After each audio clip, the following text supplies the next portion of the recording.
Falli ba'u suni kan sammuun fungaati moo kan sammuun beetee gurraachaati moo kan dhaabbii sammuu isaa gabaabaati.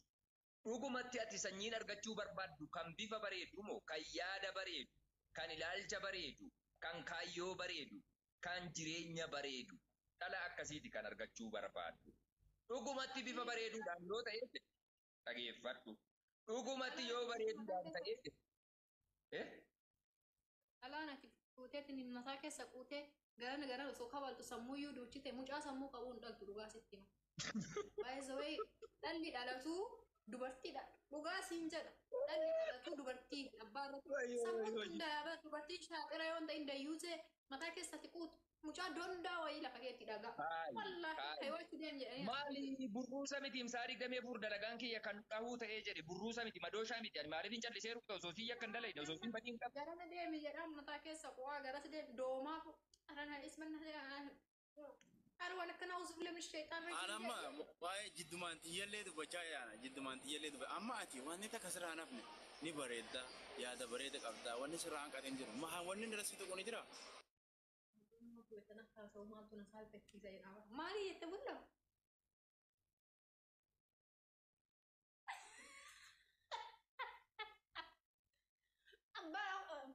Baay'ee naannoo nama natti jettu maal jedhu.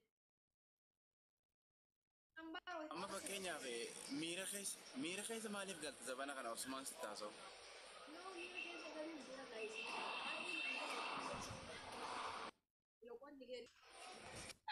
Ajitti maaltu bareeda godhe miyuutti godhadhu be ajitti maaltu bareeda godhe funyee kana funyaan hin qabdu tokko jedhi dhaabata hin qabdu gabaabduudha lama jedhi sadaffaa irratti biftisii akka infeektii fayyadamtee diimattu kanaa miti gurraattiidha sadi jedhi hayi maaluma irraa argite akkasitti faarsitaan fayyaan qabdu ijjikkeen hubatu. Maamme muciyoota na dhaabbata maaltu irraa hafame biyyoota na wanni gisee hunda wanni irraa dasna godhu maaliif beektaa akkuma isin itti qulqullina si eeggattee teessu kanaaf bakka miira keessa na galche anamma biyyoota na yoon fuudhe bakka umriin tiyyalleen haaroo deebiti ganaa waan natti saabame san hin jiru isuma dhugaa wanni si qabalchiisu hin jiru bullooti jedha gahe ani isuma dhugaa sitti maa jira ati wallahi waan jibullee hin beekaa. Bullaati ayta jedhu garaana bullu keessaa raawwan. Ajitti dhaggeeffadhu. Mucaan kun biddeena keetti gaasa naqaa jira tokko jedha dhaga ilaali. Biddeena keetti gaasa naqaa jira. Yeroon akkasitti si faarsu. Maamme, please, maamme. Si faarsu jechuudha. Osoo akkasitti miidhagina kee addunyaa irratti promote godhu jechuudha. Mucaa kanaaf feedbackii gaarii hin deebiftu yoo ta'e jedhe ati farra jaalalaati. Sii galee. Atuun jedhamne ka asii galteetiin hagammaan fuudhi. Ani sababa buutuu dhiisee himee jira rakkoo kiyya himee jira.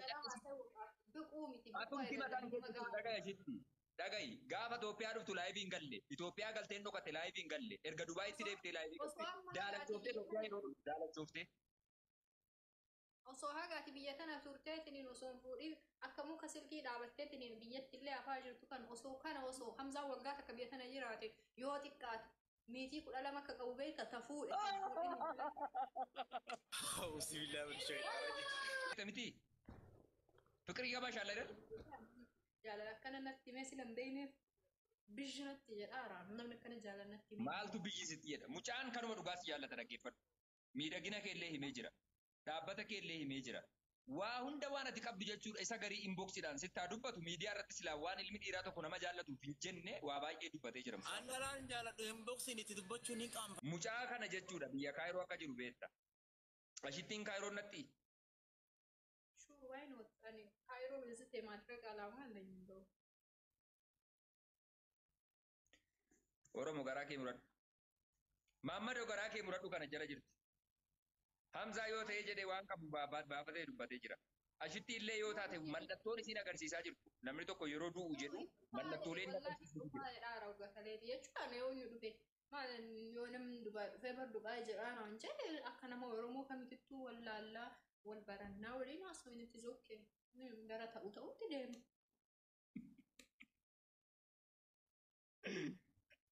Hayyee gaariidha. Namoota baay'eedhaaf boqonnaa ta'a. Hamzaan jechuudha.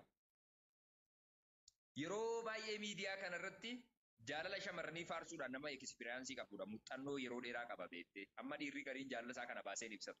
Yoo shamara wayii jaallatee jedhe inboksiidhaan dhaqee waan qabuuf kana ibsata malee miidiyaa irratti osoo jaartii isaa waliin dhufee dhiirri Oromoo jaalala isaan ibsuuf baay'ee jawwee waan kana yeroo baay'een taachaba. Isuma dhugaa dubbachuuf yoo ta'e jedhe dhiirri Oromoo osoo hangam ilmoo waliin argatee jedhe jaartii isaa kana miidiyaa irratti bahee faarsuun jaalatu. Isinii galee garuu jechuudha.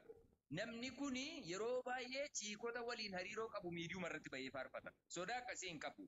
Namni bari yeroo waan tokko addaatti godhe aygalli mibbaalal marsin kalammadu jettu warree amaaraa sun. Summiin lafa jalaa ka dubartii meeqa boochisu ka ofii waliin baasu.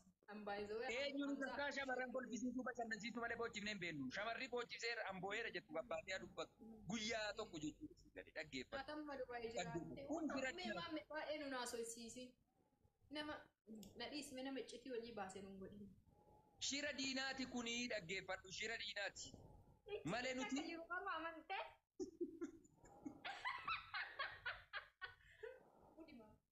Gudima. Dhaga'i. Kun shira diinaati malee waan nu qabnu miti jechuudha. Hamzaan kun immoo muuxannoo waggaa dheeraa qaba jechuudha. Shamarraniif jaalala isaa ibsuudhaaf jechuudha. Oromoota biraa galata qaba. Keessattuu Maammadoo Oromoo biraa jechuudha. Amma inni jaalala isaa kana baasee siibsee jira. Jaalala kana ammoo ati dhugumatti dhiirtii Oromoo yoo miidiyaa irratti baatee jaalala namaaf qabdu miidhagina namni sun qabu sun yoo kan leelliftu kan dubbattu yoo taate jette kabaja argachuuf shamarran biratti fudhatama argachuuf sirraa fakkeenya fudhadhaa gaaffiin si gaafate deebisi. Kanuma wanti hin jedhu. Beenoo yennee malis.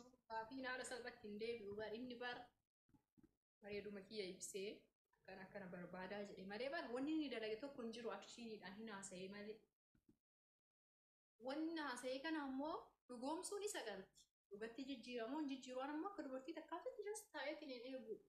Jedhee qofa osoo hin ta'in jechuun isaatti dhaabbachee. Siikooti dhaga'i kan hundee jaalannee beekna. Usaa kan hundee jaalannee beekna qofa miti qabu.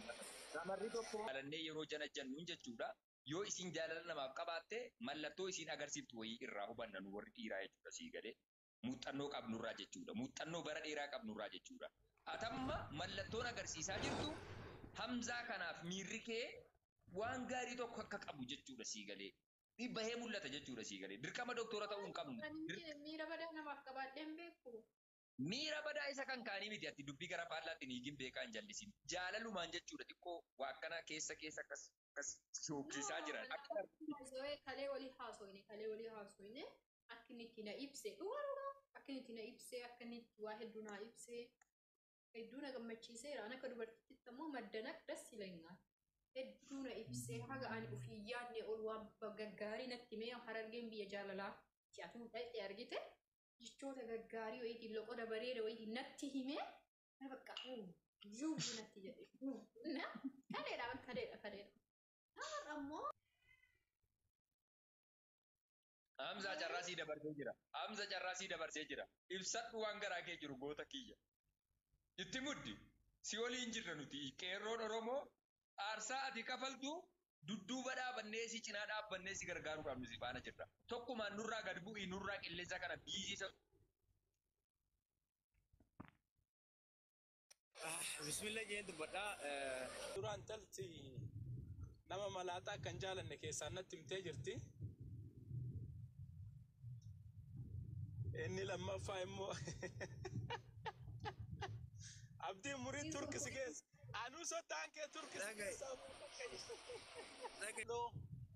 Hunda isin jaalanna jaalalaan nu jaalatte soddaa nu taateeti miti akkanattuu hin jaalanna gaafa soddaa taatee dhutte daranuu jaalalli keenya daranuu walitti hidhama duraanuu walitti hidhamiinsa qabnaa bara. Kanaafuu waan taateef si yaachisiisiin sii kenninaa maanguddoo jirtu waliin geennee wal mari'annee. Alla magan.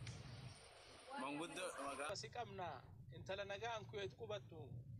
Waan atin itti gooten beenu fiiksifte qirqirsite if bira fitte intala sanillee maalirra geetteellee gaafii beeyta lama on nyaattu takkaawwalaa san akkam gootee maalitti nu taa'imattu egaa galchan beekanii bineensa lama fi nyaachisanii ree kanaafuu waan sanillee adda baafannee si deebina ree sottaan beektaa walallee sottuma ammallee nama hin fuune akkasitti dhii keessa tuuxanii.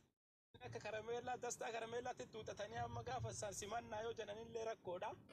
Kanaafuu mee lubbuu xiyya jaartii xiyya hin maraata maraa jala dhuma callimne mucaa kun har'aa boriin sirraa jennee amma intala arba geettu taakas geettu kenninee fi mucaa kun hin qabbanaa'in intala tanaaree fuula faa dhuftu gororrii tana fuunee kennine. Isoon jecha manne jedhe kun koomantii jalatti akkan dubbadhu dhabeetiin jechaa ture beektee haadha faatee nama shangeessuun namni hin quufne kuni qabirii malee farra quufuu isa qabuu miti beektee kan akka kanaa 50 osoo ida'annee fi kun alhamdulillah isa beekuu miti rabbumatu beektee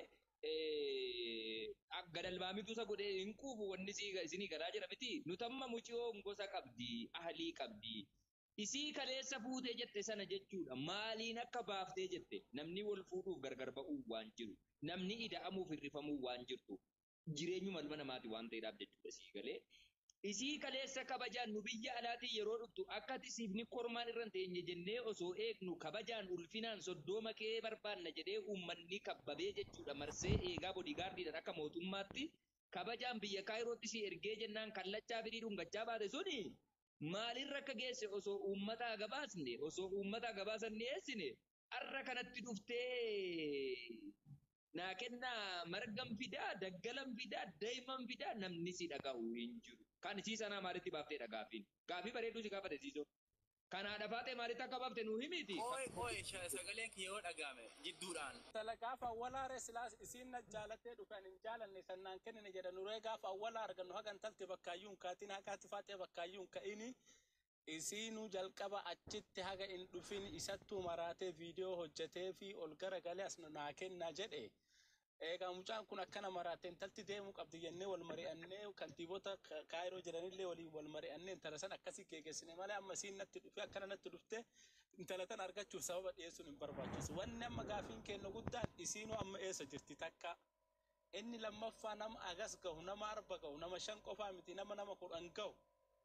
Anadda keetu akkamitti haga baattee jiraattee yoo hagammaa naa galuu dide intaluma san akkam gootee arda mucattii qacalee tana isiilleen bar qacale maan furdatte malee homaa miti ayisii akkam gootee ati amma tatana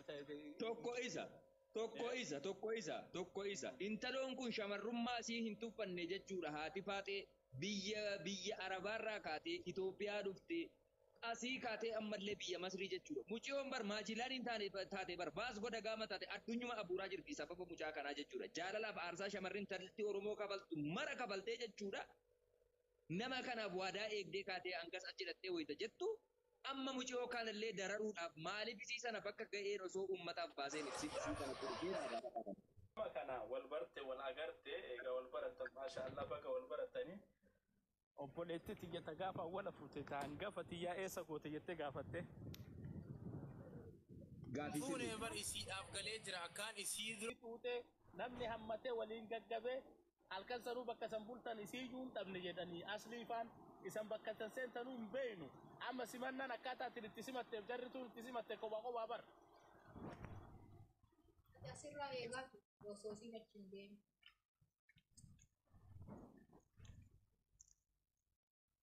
Yookaan niitii malammataatiif gaafa Abdii Aftaar achi jira, Asliin achi jira, namoota achi jiranirraa adda baafanna inshallah. Maal jettu? adda baafattanii deebitanii dubbii qabaa fi dubbii qabuun laazima gaa dubbii yoon qabin